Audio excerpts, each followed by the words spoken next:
একটু আগে একটা নিউজ দেখলাম যে কালবেলা যে ফেনী পরশুরাম জেলাতে যে ভারত সীমান্তে আমাদের ২ বাংলাদেশিকে বিএসএফে গুলি করে হত্যা করেছে। মানে এভাবে সবসময় চলতেই আছে।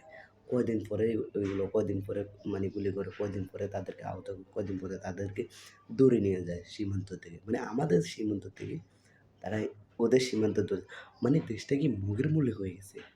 মানে এটা নিয়ে কেউ প্রতিবাদ করে না। একের পর এক এভাবে মারে, এভাবে একের পর এক ধরে নিয়ে যায়।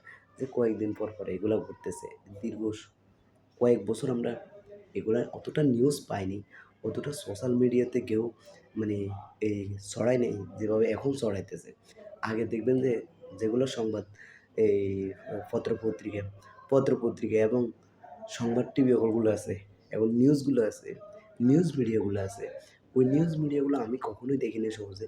আগে শুধু ইয়েগুলো এই সীমান্তরক্ষী বাহিনী আমাদের একের পর এক এই বাংলাদেশে সাধারণ মানুষ তারা বিএসএফ গুলি করে। মানে এটা কেন? এটা হোয়াই? এটা কেন করবে? মানে তাদের সীমান্ত যায় না। আমাদের সীমান্ত থেকে মানে আমাদের জনগণকে এভাবে একের পর এক গুলি করে মারবে। তাদের এগুলা কি কেউ মা-বাপ নাই? আমাদের আইন উপদেষ্টা কোথায়? আমাদের স্বরাষ্ট্র উপদেষ্টা কোথায়? মানে এদের কি দেখে না? যে একের পর এক এভাবে গুলি করে মারতেছে, কয়দিন পরে গুলি করে মারে, কয়দিন মানে দীর্ঘ কয়েক বছর মেরে গেছে, এখনও মেরে যাইতেছে।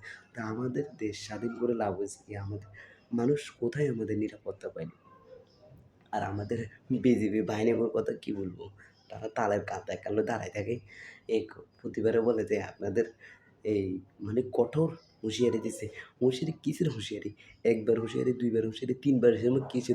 আমাদের একটা মারলে তোরা ৫ টা মারবি। যেটা তারা ভাত খায়, আমরাও ভাত খাই। তাহলে আমরা কেন বসে থাকবো? আমাদের একটা মারে আর আমরা কয়দিন পরে যেয়ে বলে দেই, "এ হুঁশিয়ারি, হুঁশিয়ারি।" আমাদের নিউজ মিডিয়াগুলো শুধু এটাই যে আমাদের বিজিবি যায় হুঁশিয়ারি। আরে হুঁশিয়ারি কিসের? তোরা ভাত মাছ খাইয়া যায়, ভাত মাছ খায় না? আমরা ভাত মাছ খাই, এরা ভাত মাছ খায় না? তাহলে আমাদের একের পর এক সাধারণ জনগণ মারবে, একের পর এক বাংলাদেশী মারবে। তা আমরা কি তাহলে কাঁতালে হয়ে দাঁড়াই? তো তোমরা যে রাখা হইলো দরকার কি? না রাখাই দরকার। তোমরা ওইখান থেকে চলে আসো। যে তালের কাঁদা করলে খালি উমুতে যে দু এই দেশের জিনিস পাচার হয়ে যায় আবার এই দেশের জিনিস বাংলাদেশে আসে। তো এইগুলা কি? এই যে কয়েকদিন আগে দেখলাম যে আমাদের ওই মাইলস্টোন কলেজে ওইখানে এই ভারতে চিকিৎসক পাঠাইছে। চিকিৎসক পাঠায় আবার আমাদের ফেনী, পরশুরাম জেলাতে ২টা এই সাধারণ মানুষকে এভাবে গুলি করে হত্যা করছে। এটা কি দেশটা মগের মূল্য হয়ে গেছে? এই যে বাংলাদেশের সাথে তারা আমার মনে হয় মানে যুদ্ধ করার মতন পরিস্থিতি। যদি যুদ্ধ করে তাদের 7 স্টার হারাতে হবে পাকিস্তানের সাথে। এরপর চীনে দখল করিবে তাদের রাষ্ট্র। তাহলে তারা কখনোই আমাদের সাথে যুদ্ধ করতে চাইবে না। তাহলে আমরা বসে আছি কেন? আমরা কি ভয় পাই? না আমাদের চাকরি চলে যাবে। এই দেশের জন্য রক্ত দিলে তো সমস্যা কোথায়? আমরা একের পর তারা আমাদের একটা মারবে, আমরা ৫ টা মারব। তাহলে দ্বিতীয়ত তারা বুক ফুলে দাঁড়াতে পারবে না যে আমাদের জনগণের উপর গুলি করা যায়। আমাদের ইজলা বাহিনী আছে যেটা একবারে দাঁড়ায় থাকে। তালের কাঁতায় কান দাঁড়ায়। তালের কাঁতা দিয়ে দাঁড়ায় থেকে লাভ কি? যদি আমাদের একের পর এক সাধারণ মানুষ মারে। আমি বলি কি ভাই, যদি না মারতে পারো তাহলে সীমান্ত থেকে সোজা চলে আসো।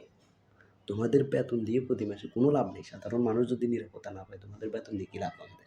এই তালার কাঁথা এখান থেকে এদিকে ইজলা বাহিনীগুলো দাঁড়ায় থাকে। আর আমাদের সাধারণ জনগণ মেরে ফেলে। কয়দিন পর, পর মারে, কয়দিন পর, পর তারা হুঁশিয়ারি দিয়ে আসে, "এই তো আমরা তোমাদের হুঁশিয়ারি।"